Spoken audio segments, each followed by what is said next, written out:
नमस्कार दोस्तों, मैं दिग्विजय सिंह आप सबका बहुत स्वागत करता हूं दिग्विजय इकोनॉमिका में। कैसे हैं आप लोग और कैसे चल रही है आपकी जीत की तैयारी।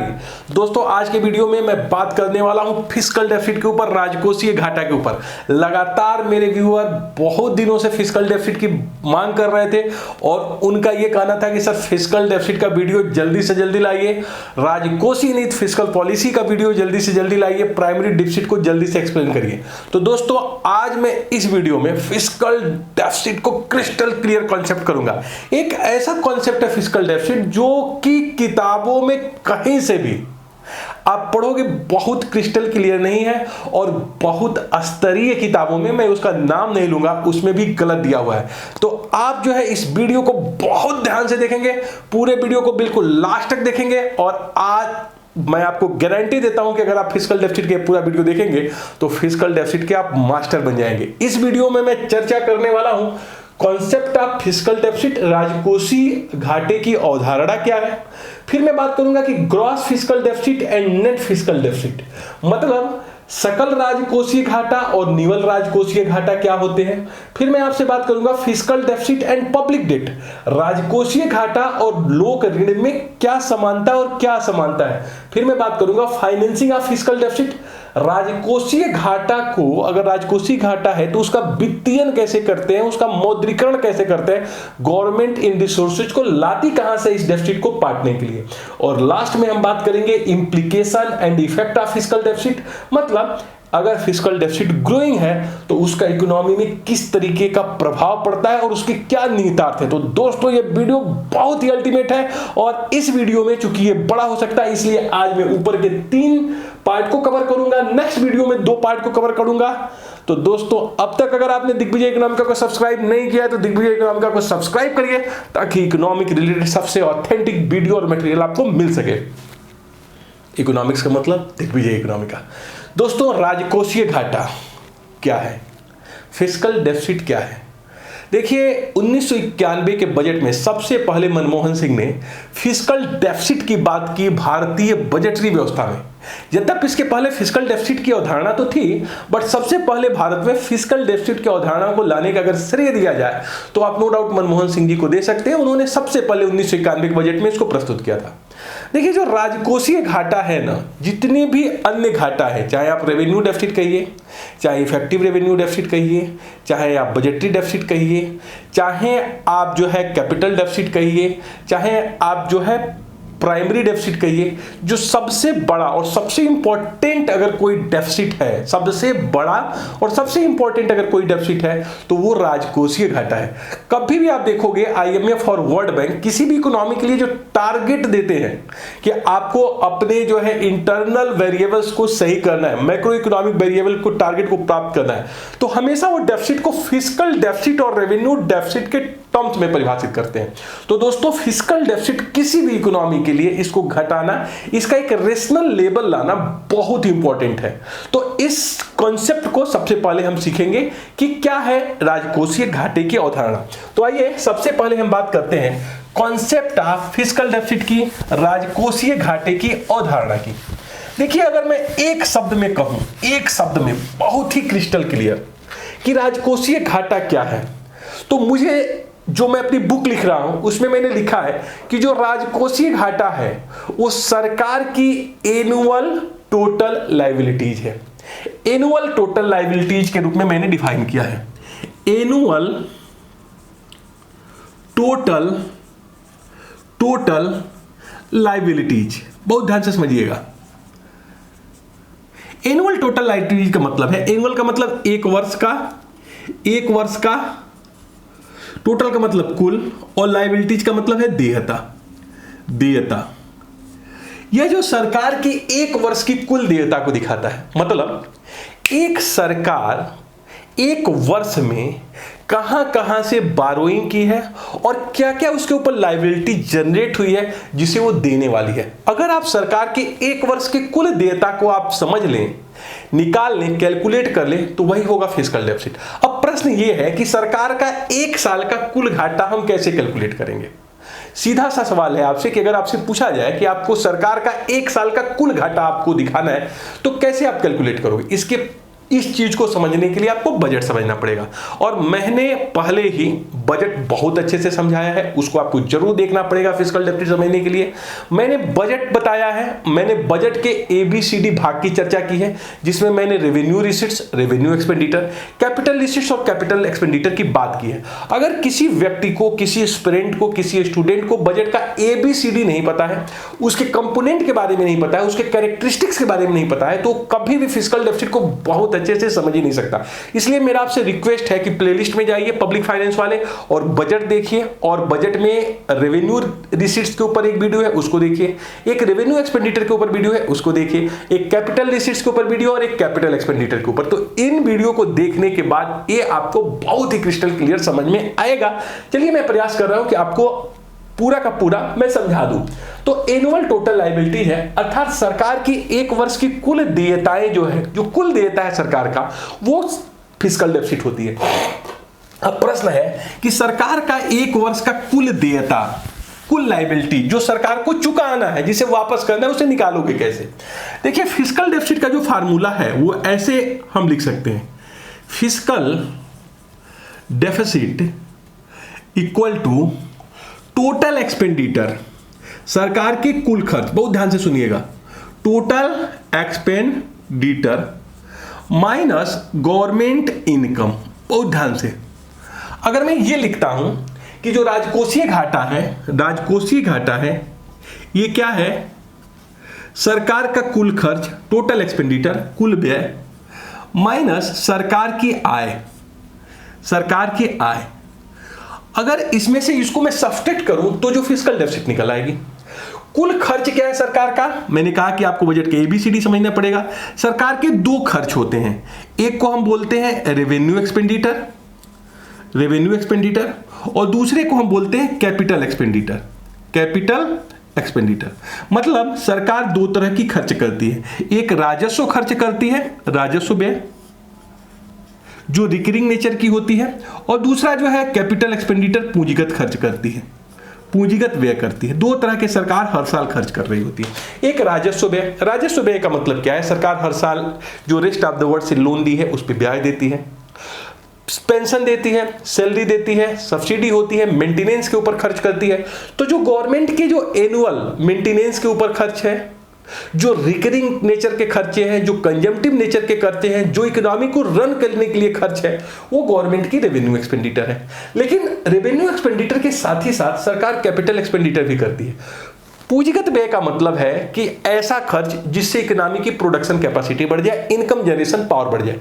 अब देखिए गवर्नमेंट यूनिवर्सिटीज भी बनाती है, हॉस्पिटल्स भी बनाती है, गवर्नमेंट एक्सप्रेसवे भी बनाती है, मेगा पावर प्रोजेक्ट भी बनाती है, इंफ्रास्ट्रक्चर डेवलपमेंट करती है।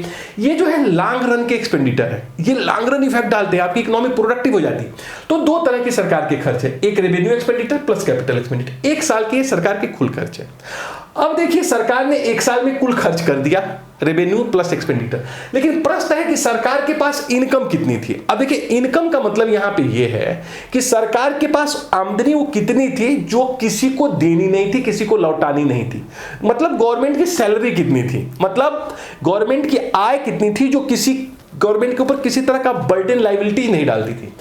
तो सरकार की आय क्या है? गवर्नमेंट को इनकम के रूप में आप किसे परिभाषित कर सकते हो? यहां पे इनकम का मतलब मेरा ये है, सरकार गवर्नमेंट इनकम, बहुत ध्यान से समझिएगा, गवर्नमेंट इनकम का मतलब यहां पे मेरा ये है ऐसा रेवेन्यू जो सरकार के ऊपर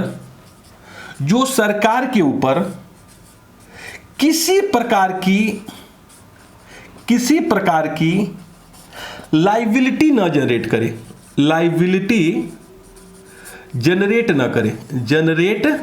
सृजित न करे। इसका मतलब क्या हुआ दोस्त? इसका मतलब है सरकार की आय वो होती है जो सरकार, अगर आई सरकार के हाथ में तो सरकार के शोल्डर के ऊपर किसी प्रकार का लायबिलिटी नहीं है, मतलब वो किसी को देना नहीं है, उस पर ब्याज नहीं देता, वो सरकार की है, जैसे चाहे वैसे खर्च करे। तो प्रश्न है कि एक्चुअल में गवर्नमेंट की इनकम क्या होगी यहां पे। अब देखिए यहीं पे कंफ्यूजन शुरू होता है। एक तो पूरा का पूरा गवर्नमेंट का रेवेन्यू रिसीट्स गवर्नमेंट की इनकम है। इनकम का मतलब पहला चीज हो गया रेवेन्यू रिसीट्स, पूरा का पूरा मैं वीडियो बनाया हूं, उसको देखिएगा। रेवेन्यू रिसीट्स में दो चीज आती हैं, एक आती है कर टैक्स और दूसरा चीज आता है नॉन टैक्स। ये दोनों जो है रेवेन्यू रिसीट्स है, राजस्व प्राप्तियां हैं। राजस्व प्राप्तियां सरकार की ऐसी प्राप्तियां हैं, पूरा वीडियो बनाया हूं, जो सरकार के ऊपर किसी तरह की लायबिलिटी जनरेट नहीं होती। सरकार टैक्स लगाती है, डायरेक्ट टैक्स, इनडायरेक्ट, गवर्नमेंट की इनकम है, वो किसी को वापस नहीं करती है। और साथ ही साथ जो नॉन टैक्स रेवेन्यू है, मतलब रेलवे से फायदा हो जाए, ओएनजीसी से फायदा हो जाए, है ना, इसमें गवर्नमेंट को ओएनजीसी, एनटीपीसी, वेल सेल गिल से जो फायदा हो जाए वो हो जाए, या फिर गवर्नमेंट ने रेस्ट ऑफ द वर्ल्ड को लोन बांटा है, उस पर ब्याज मिल जाए, ओके ना, या फिर फीस मिल जाए, पेनाल्टी मिल जाए, फाइन मिल जाए, ग्रांट मिल जाए, तो इसको बोलते हैं नॉन टैक्स। तो एक तो रेवेन्यू रिसीट्स गवर्नमेंट की इनकम है जो किसी को लौटाती नहीं है, गवर्नमेंट की अपनी आय। लेकिन कैपिटल रिसीट्स में भी कुछ ऐसी इनकम है, बहुत ध्यान से, बड़े कंसंट्रेशन से ध्यान से सुनिएगा, यही मिस्टेक होती है। कैपिटल रिसीट्स में भी कुछ ऐसे इनकम है दोस्त, जो कि सरकार के ऊपर लायबिलिटी जनरेट नहीं करती है। ऐसे तो माना जाता है कि कैपिटल रिसीट्स ऐसी रिसीट्स है जिससे लायबिलिटी जनरेट हो, लेकिन ये सही किताबों में नहीं लिखा है। इसके लिए आप मेरा वीडियो देखिएगा जो मैंने कैपिटल रिसीट्स के ऊपर बनाया हुआ है। मैंने साफ साफ स्पष्ट किया, उसके कंपोनेंट बताए हैं। इसमें कुछ ऐसी भी रिसीट्स है कैपिटल रिसीट्स में जो गवर्नमेंट के ऊपर किसी तरह की डेट क्रिएट नहीं करती है, फिर भी वो कैपिटल रिसीट्स में रखी जाती है। इसमें एक तो है डिसइन्वेस्टमेंट। डिसइन्वेस्टमेंट बहुत ध्यान से देखिएगा। डिसइन्वेस्टमेंट का मतलब है विनिवेश, और दूसरा है लोन रिकवरी। लोन रिकवरी का मतलब है लोन की वापसी। बहुत ध्यान से समझिएगा, ये बड़े बड़े दो आइटम ऐसे हैं दोस्त जो कि कैपिटल रिसीट्स के पार्ट है। ये दोनों जो है ये कैपिटल रिसीट्स के पार्ट है, कैपिटल रिसीट्स के पार्ट है, लेकिन गवर्नमेंट के ऊपर डेट क्रिएट नहीं करते हैं। इसका मतलब जो मैं कह रहा हूं गवर्नमेंट इनकम, बहुत ध्यान से समझिएगा, ये गवर्नमेंट इनकम में रेवेन्यू रिसीट्स तो आएगी ही आएगी, रेवेन्यू रिसीट्स तो आएगी ही आएगी। रेवेन्यू रिसीट्स में टैक्स आएगा और दूसरा क्या आ जाएगा, नॉन टैक्स आ जाएगा। लेकिन कैपिटल रिसीट्स भी आएगी, यही देखिए लोग नहीं समझ पाते हैं। कैपिटल रिसीट्स के कुछ ऐसे एलिमेंट है, कंपोनेंट है जो गवर्नमेंट के ऊपर लायबिलिटी जनरेट नहीं करेंगे। उसमें एक है डिसइन्वेस्टमेंट, विनिवेश, और एक है लोन रिकवरी, LR। अब डिसइन्वेस्टमेंट क्या है, जैसे मान लो गवर्नमेंट जो है ओएनजीसी का या फिर बेल का या सेल का 10% हिस्सा सेल करती है और गवर्नमेंट के पास रेवेन्यू आ जाती है, तो ये गवर्नमेंट के ऊपर कोई लायबिलिटी जनरेट नहीं करती है। इसी तरह सरकार ने अगर अफगानिस्तान को, मंगोलिया को लोन बांट के रखा और लोन उसको वापस मिल जाती है गवर्नमेंट को, तो ये गवर्नमेंट के ऊपर किसी तरह की लायबिलिटी जनरेट नहीं करती। तो दोस्तों यहां पे जो है ना कैपिटल रिसीट्स के कुछ ऐसे पार्ट्स हैं जो गवर्नमेंट की क्या है, इनकम है। अगर मैं कुल खर्चे में से इन तीनों चीजों को घटा दूं तो जो कुछ मिलेगा वो गवर्नमेंट की लायबिलिटी होगी, एनुअल टोटल लायबिलिटी होगी, और वही होगी फिस्कल डेफिसिट। आप इसका स्क्रीनशॉट एक बार लीजिए, फिर मैं अब आपको क्रिस्टल क्लियर बता रहा हूं कि कैसे आप फिस्कल डेफिसिट को एकदम से सही से परिभाषित कर सकते हो। आइए फिर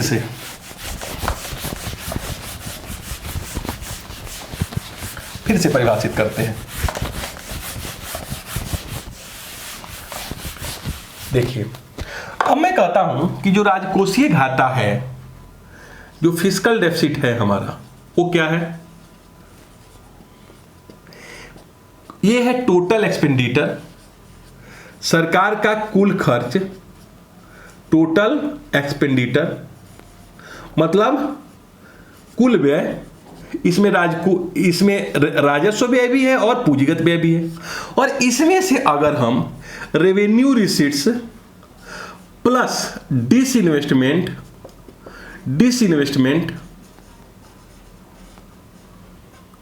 प्लस लोन रिकवरी, अगर तीन चीज को घटा दें तो इसका मतलब ये सरकार की आय है, इनकम है, और इस इनकम के बियॉन्ड जाके वो जो कुछ खर्च की है वही उसका फिस्कल डेफिसिट होगी, जो एनुअल लायबिलिटी होगी, एक साल की होगी। आप समझ पा रहे मैं क्या कर रहा हूं, फिर से देखिए। सरकार ने कुल खर्च किया, राजस्व व्यय किया, रेवेन्यू एक्सपेंडिचर किया, कैपिटल एक्सपेंडिचर किया, एक से पेंशन बांट दी, सैलरी बांट दी, रेवेन्यू एक्सपेंडिचर से मेंटेनेंस के ऊपर खर्च किया, सब्सिडी दे दी, दूसरे से इन्वेस्टी हॉस्पिटल बनवा दी। ठीक है, प्रश्न यह है कि बनवाई कहां से, उत्तर है, एक तो रेवेन्यू रिसीट्स है उसके पास। रेवेन्यू रिसीट्स का मतलब गवर्नमेंट टैक्स ली थी, और दूसरा नॉन टैक्स। नॉन टैक्स का मतलब है गवर्नमेंट को रेलवे ने कमा के दिया था, यूनिवर्सिटी ने कमा के दिया था, पेनाल्टी फीस फाइन दी थी, ग्रांट पाई थी, इससे मिली। इसके अतिरिक्त सरकार ने अपने उपक्रमों को सेल किया था, उससे प्राप्त आय हुई। और दूसरा जो लोन बांटा था दुनिया में, वो उसको मिल गई, लोन रिकवरी के फॉर्म में वो मिल गई। अब जरा देखो दोस्त, ये जो तीनों आइटम है ना, ये गवर्नमेंट के ऊपर नॉन डेट क्रिएटरी है। इससे गवर्नमेंट के ऊपर डेट का क्रिएशन नहीं हो रहा है।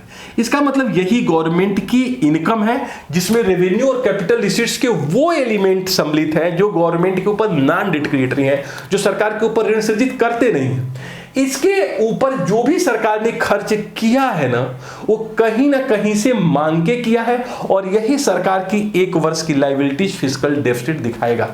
अगर आप इसको नहीं समझ रहे हैं तो आइए मैं एक व्यवहारिक उदाहरण से इसको समझा रहा हूं, और मैं विश्वास करता हूं कि इस व्यवहारिक उदाहरण से फिस्कल डेफिसिट को आप जरूर समझेंगे, जरूर समझेंगे। वो व्यवहारिक उदाहरण क्या है? देखिए दोस्तों, मान लीजिए कि मैं हूं दिग्विजय सिंह, और मेरा एक वर्ष का खर्च देखिए, कुल खर्च, बहुत ध्यान से देखिए, मैं अपने लिए फिस्कल डेफिसिट निकाल रहा हूं, और इसी के लिए हम सरकार पे जाएंगे। हम पहले देखेंगे कि हमारा टोटल खर्च क्या है, टोटल एक्सपेंडिचर क्या है। मैं पहले अपना कुल खर्च निकालता हूं। मेरे कुल खर्च दो तरह के हैं, एक रेवेन्यू एक्सपेंडिचर है और दूसरा कैपिटल एक्सपेंडिचर। रेवेन्यू एक्सपेंडिचर क्या है? एक वर्ष में मेरे घरेलू खर्च हैं जो 5 लाख रुपए हैं। अब ये घरेलू खर्च क्या है मेरा? ये घरेलू खर्च है मेरा बिजली का बिल, पेट्रोल के ऊपर खर्च, दूध के ऊपर खर्च, कपड़े के ऊपर खर्च, जूते के ऊपर खर्च, मेंटेनेंस के ऊपर खर्च, जो मैं अपने घर को चलाता हूं, सब्जी लेके आता हूं, मछली लेके आता हूं, ये है रेवेन्यू एक्सपेंडिचर। लेकिन मान लीजिए कि 2000 मैं 21-22 का बात कर रहा हूं, बहुत ध्यान से सुनिएगा, क्योंकि फिस्कल डेफिसिट हमेशा एनुअल होगा, एक वर्ष का। अब तो 2021-22 में मेरा जो रेवेन्यू एक्सपेंडिचर था, घरेलू खर्च था, वो था 5 लाख रुपए। लेकिन इसी 2021-22 में मैंने एक घर खरीदा है, और वो जो दोस्तों घर मुझे मिला है वो है 55 लाख रुपए का, और ये मेरा है कैपिटल एक्सपेंडिचर, क्योंकि इससे मैंने एक पूंजी सृजित की है। अब मुझे किराया नहीं देना पड़ेगा, मैं अच्छे से आप लोगों की क्लास ले लूंगा, है ना। मेरे पास एक कैपिटल जनरेट हो गया जो आने वाले 10 साल बाद हो सके वो 55 लाख का 80 लाख का हो जाए, तो ये मेरी कैपिटल एक्सपेंडिचर है। तो दोस्तों जो टोटल खर्च हो गया मेरा 2021-22 का, ये हो गया मेरा 55 और प्लस 5, इसका मतलब 60 लाख का मेरे ऊपर क्या हो गया? टोटल एक्सपेंडिचर हो गया, कुल खर्च हो गया। ये मेरा है कुल व्यय। अब मुझे फिस्कल डेफिसिट मुझे पता लगानी है एक वर्ष का कुल देयता। अब इसमें से मैं सब्सट्रैक्ट क्या करूंगा? मैं अपना इनकम सब्सट्रैक्ट करूंगा। इनकम मेरी आय क्या है? अगर मैं अपने आय के ऊपर जो भी कुछ खर्च करूंगा वो है फिस्कल डेफिसिट। अब देखिए आय के क्या भाग है। एक तो मुझे जो सैलरी मिली थी उसको मैंने बचा के रखे थे। मान लीजिए वो सैलरी के रूप में मेरे पास 10 लाख रुपए थे। बहुत ध्यान से समझिए, ये मेरी सैलरी थी जो गवर्नमेंट के लिए क्या होती है? ये गवर्नमेंट के लिए क्या होती है? Revenue receipts. तो मेरी सैलरी थी, मैंने 10 लाख रुपए बचा के रखे थे सैलरी से, ओके ना। इसके अतिरिक्त क्या हुआ, मुझे जब घर लेना था तो मुझे याद आया कि मैंने 3 लाख रुपया अपने दोस्त को दिया हुआ था जब वो घर खरीद रहा था। तो मैंने कहा कि भाई अब मैं घर खरीद रहा हूं, मेरा 3 लाख रुपया वापस दे दो। तो 3 लाख रुपया क्या हो गया? वो लोन रिकवरी हो गया। जो मैं लोन दिया था उसको मांग लेता हूं कि भाई मैं घर खरीद रहा हूं, मुझे दे दो। तो 3 लाख रुपया मुझे क्या हो गया? लोन वापसी हो गई। जो मैंने अपने दोस्त को दिया था उससे मांग लिया, ये मेरा पैसा है। और फिर मैं क्या सोचता हूं?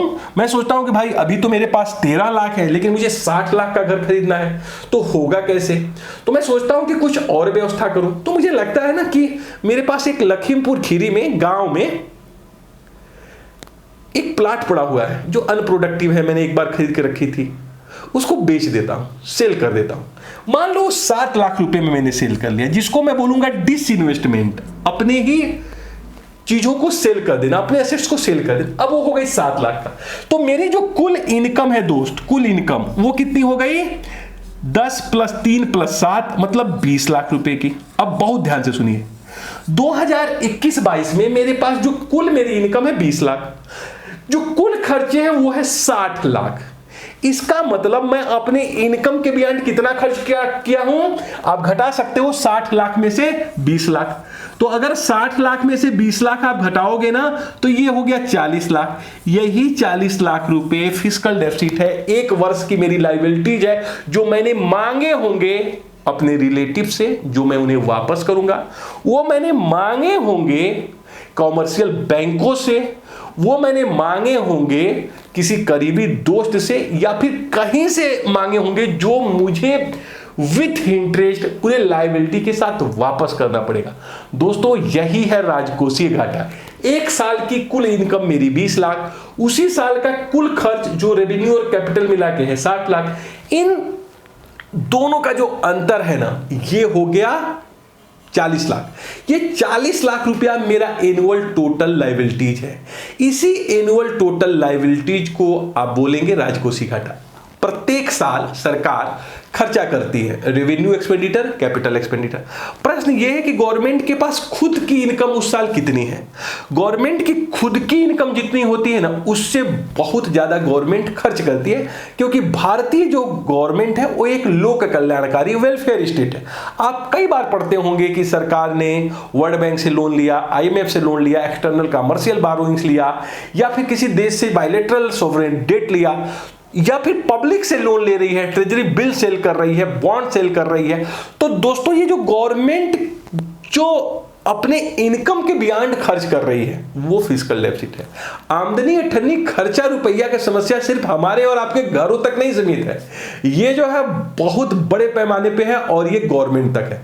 तो दोस्तों मैं समझ पा रहा हूं कि आप बहुत अच्छे तरह से समझ चुके होंगे कि फिस्कल डेफिसिट की अवधारणा क्या है और ये क्यों महत्वपूर्ण है। ये इसलिए महत्वपूर्ण है कि वो दिखाता है कि एक साल में आप अपने इनकम के परे जाके कितना खर्च कर दे रहे हो। तो अगर कोई गवर्नमेंट अपने इनकम के परे जाके बहुत ज्यादा खर्च कर रही है तो नो डाउट वो समस्याओं में पड़ जाएगी। तो आज के वीडियो को मैं सिर्फ और सिर्फ अवधारणा तक ही सीमित कर रहा हूं। इस वीडियो के नेक्स्ट पार्ट में मैं बताऊंगा कि किस तरीके से gross fiscal deficit net fiscal deficit से अलग है। मैं ये भी आपसे बात करूंगा कि किस प्रकार से जो फिस्कल डेफिसिट है वो पब्लिक डेट से कैसे अलग है या फिर उसके समान है, और इसकी फाइनेंसिंग गवर्नमेंट आखिर में मैं 40 लाख रुपया कहां से लेके आया। मैंने कहा कि मैंने 60 लाख खर्च किया 2021-22 में, मेरे पास 20 लाख थे। तो मैंने बताया ना कि मैंने फूफा जी से लोन मांगा, मैंने जीजा जी से लोन मांगा, मैंने बैंकों से लोन मांगा, रिलेटिव से मांगा। तो मैंने कहां से लाए वो मैं सोर्स बता रहा हूं। तो यहां पे मैं बात करूंगा कि गवर्नमेंट भी वो सोर्स बताए कि गवर्नमेंट आखिर इस बड़े फिस्कल डेफिसिट में जो करोड़ों में है उसको गवर्नमेंट लाती कहां है। तो ये वीडियो आने वाले टाइम में जो सेकंड और थर्ड इसके पार्ट्स होंगे वो बहुत ज्यादा इंपॉर्टेंट होंगे। लेकिन एक बात मैं आपसे कहता चलूं कि एग्जाम बिल्कुल करीब है और थोड़ी सी तबीयत मेरी ठीक नहीं चल रही थी, तो पिछले एक सप्ताह से मैं कोई वीडियो अपलोड नहीं कर पाया था। लेकिन जब मैं वीडियो अपलोड नहीं करता हूं और आप लोग लगातार डिमांड करते हैं तो मेरे मन में एक ऊर्जा का संचार होता है कि मुझे कुछ अच्छा करना है, अपने लिए करना है। उससे बहुत ज्यादा खुशी मिलती है जब मैं आप लोगों के लिए कुछ करता हूं, कुछ अच्छे कॉन्सेप्ट्स आपको सिखा के जाता हूं, बड़ी खुशी मिलती है। कुछ अच्छा करिए, अपने भी एक खुशी मिलेगी, दूसरों की भी खुशी मिलेगी। मुझे कभी नहीं समझ में आता कि लोगों का अहंकार क्यों हो जाता है। यही एक ऐसी चीज है मैं कभी नहीं समझ पाता। आने वाले समय का पता नहीं कि क्या होगी लाइफ पे, और लोग अहंकार कर जाते हैं। किस चीज का अहंकार है? धन का, दौलत का, सुंदरता का, ऐश्वर्य का, किसी भी चीज का अहंकार नहीं। सब कुछ क्षणिक है, नश्वर है। जितना प्यार आप दे सकते हैं, जितना रिस्पेक्ट आप दूसरों को कर सकते हैं, वही मायने रखता है। आने वाले समय में यही याद की जाएगी कि आपने मानवता की सेवा के लिए, दूसरों की सेवा के लिए, दूसरों को कितना अच्छा बिहेव किए, कितना अच्छा बर्ताव किए, कितना प्यार से बोल दिए, कितना हंस के बातें कर लिए। तो दोस्तों पूरे लाइफ को एंजॉय करो। एक एक दिन बहुत इंपॉर्टेंट है। डिप्रेशन में जाने की कोई आवश्यकता नहीं है। एग्जाम है, हो जाएगा। बस अपने कर्म के ऊपर विश्वास करिए, फल की चिंता मत करिए। गीता का उपदेश यही सिखाता है कि हमेशा हमेशा आप कर्म प्रधान है और कर्म पे ही विश्वास करिए, फल की चिंता आपको नहीं करना चाहिए। हर बार की तरह मैं आपको जरूर ये कहूंगा कि अपने जीवन में अगर आप आगे बढ़ना चाहते हैं, कुछ बड़ा करना चाहते हैं, तो माता पिता का रिस्पेक्ट जरूर करिए, उनका आशीर्वाद जरूर लीजिए। आप अपने अंदर हमेशा हमेशा अपने आप को मोटिवेट करने का प्रयास करिए। छोटे छोटे चीजों को खोजा करिए जिससे आप मोटिवेट हो सके। ये जो ह्यूमंस है ना, वो कई बार डिमोटिवेट हो जाता है। उसको कोई दुनिया का मोटिवेट नहीं कर सकता जब तक वो खुद अपने आप को मोटिवेट नहीं करता। इसलिए छोटी छोटी बातों को आप देखिए, छोटी छोटी चीजों से सीखिए। एक चींटी से सीखिए कि इस बारिश में लगातार वो कितना काम करती है ताकि वो अपनी जीविका को चला सके, ताकि वो अपने परिवार का भरण पोषण कर सके। वो लगातार काम करती है, छोटी छोटी चीजों को लेके जाती है, भरती है। और हमेशा हमेशा ध्यान रखिए कि आप अकेले हैं। आप हमेशा ये बिल्कुल मत सोचिए कि चारों तरफ से लोग हैं आपको सपोर्ट करेंगे। यही जो सपोर्ट है ना वो आपको पंगु बना देता है। इसलिए आप जो है खुद के सामर्थ्य पे विश्वास करिए। हर व्यक्ति यूनिक है, हर व्यक्ति अच्छा कर सकता है, हर व्यक्ति बड़ा कर सकता है, लेकिन सिर्फ और सिर्फ समय का महत्व क्या है ये इंपॉर्टेंट है। कब करता है ये महत्वपूर्ण है। आप अपने लाइफ में काम तो जरूर करोगे, लेकिन कब करोगे ना ये महत्वपूर्ण है। लाइफ में काम 10 साल बाद कर सकते हो, जी तोड़ मेहनत कर सकते हो, हड्डियां गला सकते हो, लेकिन परिणाम कुछ नहीं होगा। आज करो, यही समय है कि आप बड़े बन सकते हो, महान बन सकते हो, अपनी मंजिल को पा सकते हो। तो दोस्तों पूरे क्षमताओं के साथ, पूरे मनोयोग के साथ अपने लक्ष्य की तरफ आगे बढ़िए। कुछ अच्छा करने का प्रयास करिए, कुछ पॉजिटिव करने का प्रयास करिए। हमेशा पॉजिटिव सोचिए, पॉजिटिव लोगों से मिलिए। आप हमेशा आगे जाएंगे, आप बहुत अच्छा करेंगे, आप बहुत अच्छा करेंगे। Thank you so much for watching Digvijay Economica. God bless you dear friends.